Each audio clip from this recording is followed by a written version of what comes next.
When you're a little kid looking up in the sky, you never think that, you're going to send something to another planet. And so the fact that I get to do that, I just think is really exciting.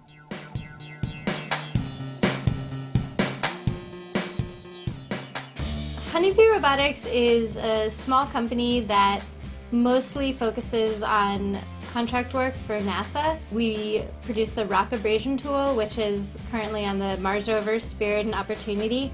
It is a tool that's on the end of the rover's arm, and to prepare the rock surface for spectrometers and for other instruments to go and look at what the soil is made of, it grinds down a few millimeters and clears away dust. And we also did some work on Phoenix, which is a recent Mars lander, and that also, functioned very well on Mars, so we're hoping to get more into outer space someday.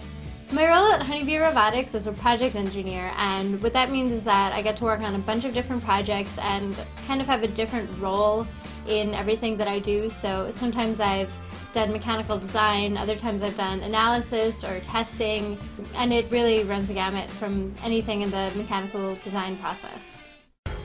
The most exciting part of my job is when I get to kind of take a step back from everything and think about the fact that I work on things that are going to Mars or that are already on Mars or that might go to the moon someday, and sending stuff to other planets, that's pretty sexy. I think my first memory of being interested in science is from when I was a little kid and I used to wake up early in the morning so I could go watch Mr. Wizard on TV.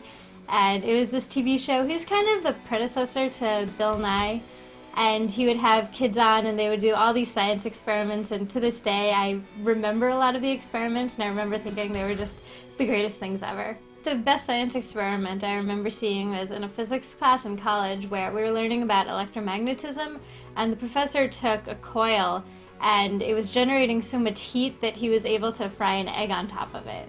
My favorite science class in high school was definitely physics. Actually, not just science, it was my favorite class in general. The teacher was really great, and in addition to all the theory and all the equations that we had to do day to day, he also had us do a lot of experiments on the side. So we did an egg drop experiment, once we built mousetrap cars, and just little things like that where you got to do something hands-on. My favorite science word is probably sublimation. Which is when something goes directly from a solid phase to a gas phase without melting into a liquid first. I just think the word sublimation sounds really cool, like something a spy would do. There are definitely not a lot of women in my office, and there haven't been a lot of women around since I decided I wanted to do engineering. But it's something that I've gotten used to, had to adjust to it, and if anything, I think I've formed closer relationships with the women who are around.